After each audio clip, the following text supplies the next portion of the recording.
Welcome back to Seed Time and Harvest. We're in the wilderness gathering some firewood so I can show you how to cook the food that you have in your survival pantry. I have my firewood ready. The next thing is to find a nice spot to put my fire. Location is key. Of course, I don't want to put it in a soil that's waterlogged because the water is going to soak in my wood and make it a lot harder for them to burn. So I have a dry area here, a very nice leveled area. Only thing it has is a few leaves. I'm going to use a piece of stick as a rake because I'm in the woods. I don't have everything I need. And just clear my area so I can get everything I need to get my fire going. Safety is always number one when you're building fires. You want to make sure that you have nothing to cause your fire to spread. Just to clean this area, I have my fire spots ready. When you build your fire, of course you need wood, but you're going to need something for your pots to sit on while your food is cooking. In our case, I was able to find some rocks around the property. They're not in the best shape and size as would be ideal, but whatever you can find, that's what you're going to work with. Now, it is set up in a way where I'm going to be able to fit my pot on top. I just need to sort the woods and put them through the rocks so I can get my fire started. In another route, what you can do if you're in a more controlled environment, you can buy a camping grill. This is a foldable grill that can be expanded just like that. And you would build your fire directly under the grill and put your pots on top. But we're going all out today. So we're going to put the grill aside and we're going to cook on some rocks. The next thing I'm going to do, I'm going to put the base of my fire together. If you look at my firewood pile, I don't have a lot of big logs because I know it's going to be a small amount of space that I have to work with for the size of the wood. So I have a lot of small pieces. I'm going to get the base ready, get my tinder going, and then I'm going to layer my fire like a lasagna. So I have even distribution for best cooking. I'm just going to put rocks through the mazes here. Not too much to begin with. When you start your fire initially, fire lives on oxygen. So I'm just going to put a few pieces of wood underneath. And then I'm going to just start my fire with this and build my way up.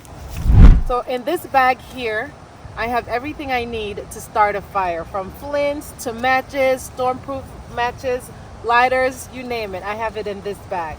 But there is a very simple method I'm going to show you for how you can get your fire started just using a flint, cotton, and some Vaseline.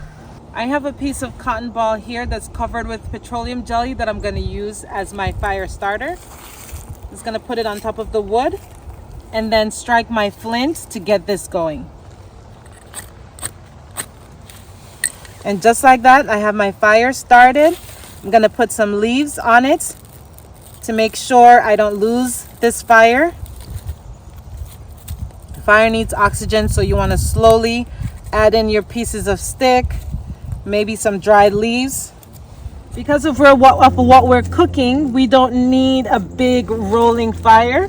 It's just rice and beans, and it's not like you're in the house where you can turn down the heat on the stove under your rice.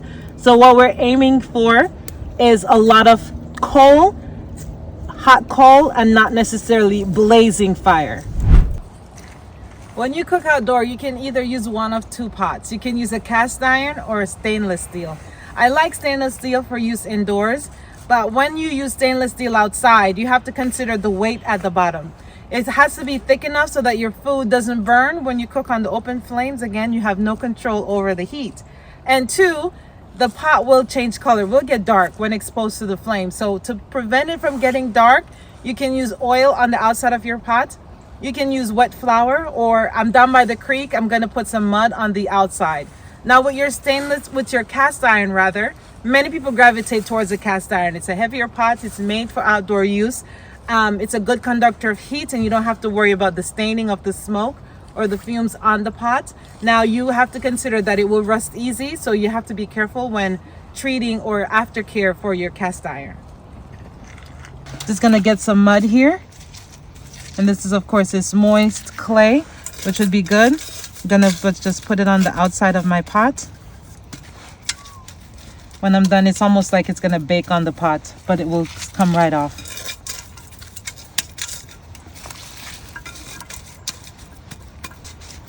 You can go all the way up to the rim.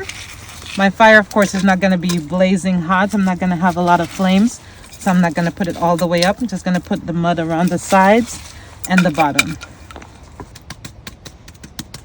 Just like that. Get rid of the rocks. Use the water. Make it nice and smooth all around the bottom of the pot. Of course, we're going to be eating the food in this pot, so I don't want anything to go inside. Okay, just like that. That's how you want it. All the stainless steel area close to the bottom covered. That's going to make our pot easier to clean. Let's get it on the fire. Today we're going to be making some brown rice with lentils. It's always good to backpack with things that are dry. It's a lot lighter, it stores longer. I'm going to have a mesh strainer here, a cheesecloth that I'm going to use to strain my rice after I wash it. I'm going to just wash it 3 times. Just wash your rice, strain it out, wash it again.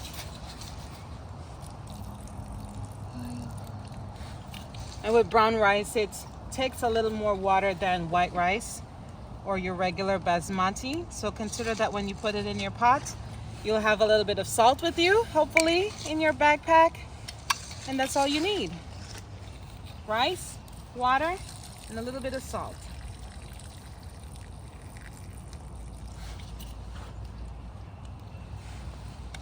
I'm gonna put some water in my pot first.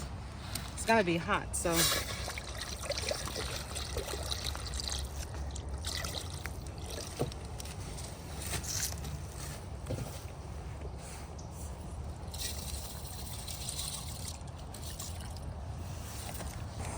My fire is going, rice is in. Gonna look in my backpack, get some salt. I have a spoon somewhere. It's always good to have everything you need in your backpack. So I'm gonna put a little salt in this rice, give it a nice stir, and then I'm gonna cover it. Let the rice cook. While the rice is cooking, I'm gonna put on my beans. And again, I'm making lentils. I have my rice on the fire. I'm gonna put the lentils on now. I have everything I need in my backpack. I have some dehydrated vegetables that I walked with. This has dehydrated potatoes, scallion, and peppers, and I added some seasoning on there so I don't need to add any extra seasoning. And I have my pre-washed lentils, okay? I'm gonna get these on. All I need is my pot. Smoke fuzz is blowing in it, so I'll just wipe that out. Put it on the fire. Put some water in my pot. And then I'm gonna put my lentils in.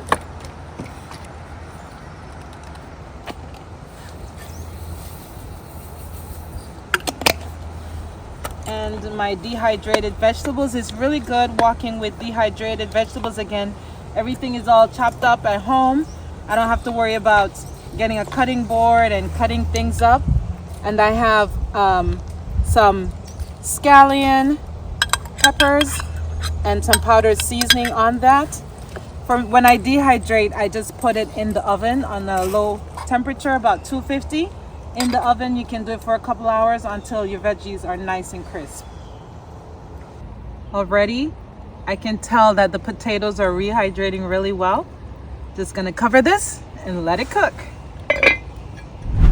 Let me tell you a little bit about what's in my backpack as it relates to outdoor cooking or fire starting. So again, I have my fire starter pouch, everything in here I need to start a fire. And I also have this little pot that I picked up a couple of moons ago. It's really neat. What it is, it's a personal cooking pan. It has a lid that you can use the lid as a plate. It also has a secondary pot that you can use to boil water. Now, if I were cooking for myself, this would be my rice pot and this would be my bean pot. But again, if you're cooking for a full family, then this would be too small. It's for like personal size, and it has a small cup. This is very convenient. Single person going backpacking, or if you have a survival bag, bug out bag, this is something you can put in your bag. It's very lightweight, compact, easy to store. You can carry it with you, so that is something I would recommend. But again, for a fire starter. So let me tell you about what I have in my bag. I have paper, dry paper. If you're in a situation where you have matches, things are wet around you and you want to get your fire started, paper is always the easiest to burn along with your dried leaves. I have some storm-proof matches. These are windproof, weatherproof, and they will burn for at least 25 seconds. These, whenever I go to the store and I see them on sale, I always try to stock up on storm-proof matches. You get 25 per box. And again, if it can be raining and you can get a fire started with these matches. Also, your regular diamond matches, if you want to do a quick light, a quick fire, all the conditions are perfect. This is something that would be good to use as well. The bean smells amazing. I have Zippo emergency fire kit. What this includes, it has a fire starter that you can get a spark from. It will not give you a full fire, but of course you get a spark. And it also comes with some little tinder here, tinder ball, that you can strike on your tinder and it will catch for you. And then of course you'll put this in your fire. These also burn for 25 seconds. You're limited on the amount that you have. I think it comes with about 6, actually 5. So you get 5 options with these, and you can get refills for these as well. So this is the Zippo emergency fire kit. Also in my light bag, I have batteries and wicks. The wicks I use with my lantern and the lamp oil. If it were dark and I need light outside and my fire is not bright enough, I have lanterns available and several wicks. If you are able to stock up on wicks, because at one point these were cheap, but now they're not as cheap anymore. Next, I have a flint. Flints are very good for giving you a spark. With a tinder, you can start a fire very easily. I have several of these.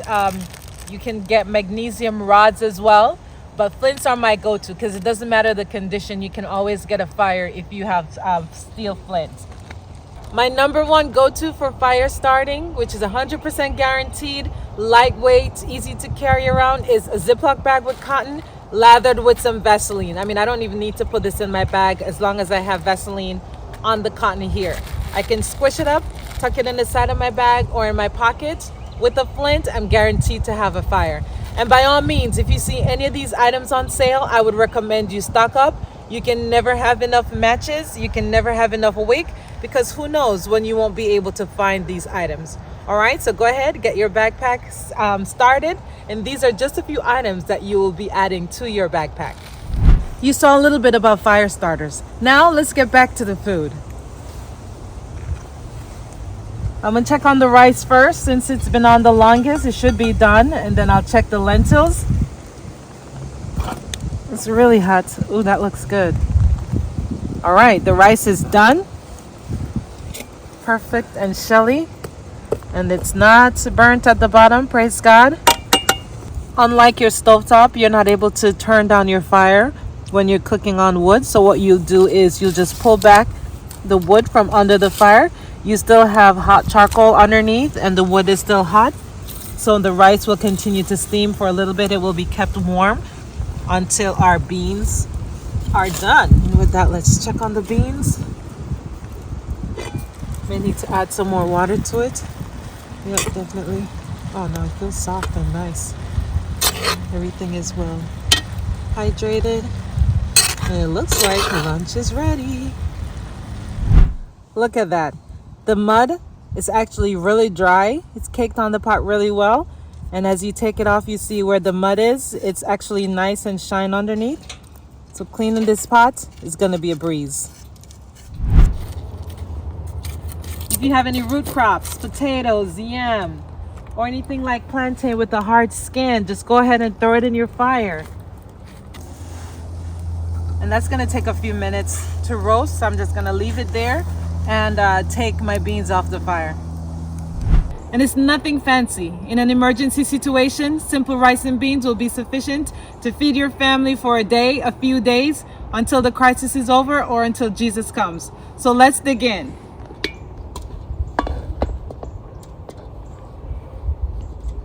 And it looks and smells delicious.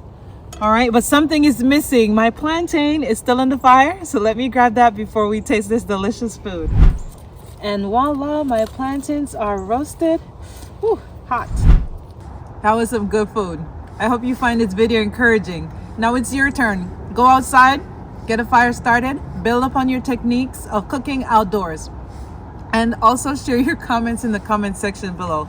Until next time on Seed Time and Harvest, see you on the next episode. Take care.